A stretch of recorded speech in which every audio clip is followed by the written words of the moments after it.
America के बहनों और भाइयों,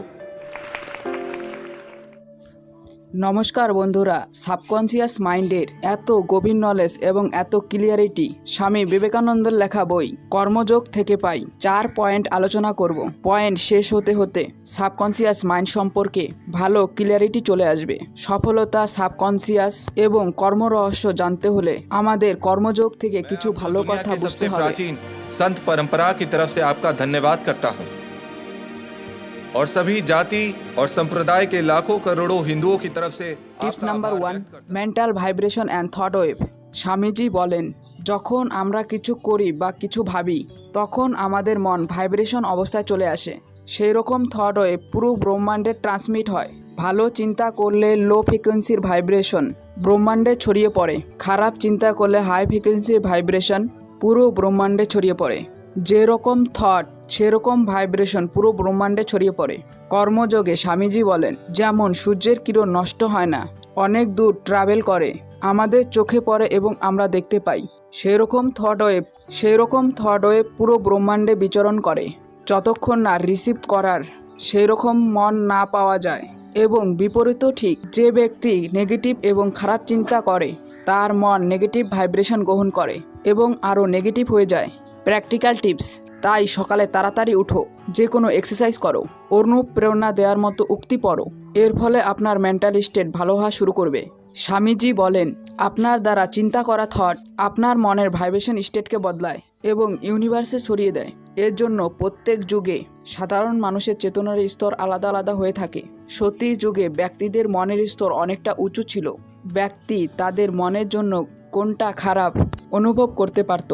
কোনো সময় মানুষ বেশি অ্যালার্ট থাকতে পারত না।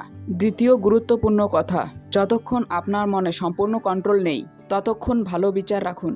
অনুপ্রেরণা দেওয়ার মতো লোকের সঙ্গ করুন, না হলে কোনো সময় ভালো কোনো সময় খারাপ কাটবে। समय पूरा हो चुका है।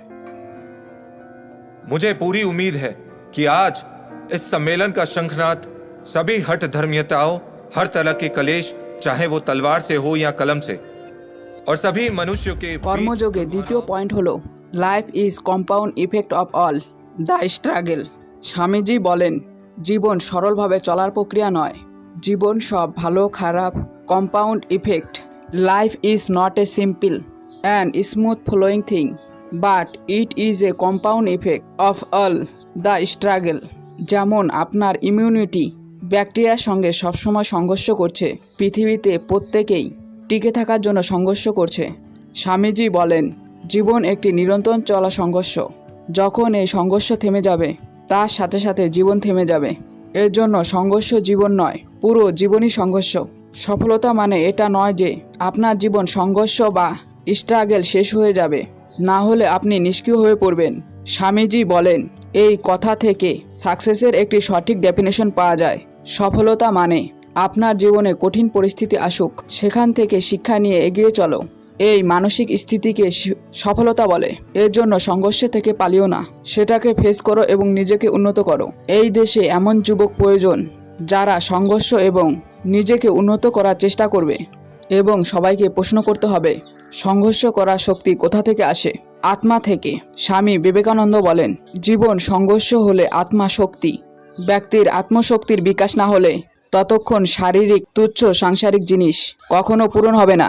সব শারীরিক এবং মানসিক একই শক্তি থেকে আসে, সেই শক্তির স্রোত হলো আত্মা। স্বামীজি বলেন, যে ব্যক্তির আত্মা জেগে আছে সে সব ক্ষেত্রেই প্রভাবশালী হবে। তো বন্ধুরা, এই সব কিছু শিখেছি স্বামী বিবেকানন্দর বই কর্মযোগ থেকে। যদি আপনি এই বই পড়তে ইচ্ছুক তবে ফ্লিপকার্ট এবং অ্যামাজন থেকে এই বইটি অর্ডার করতে পারেন।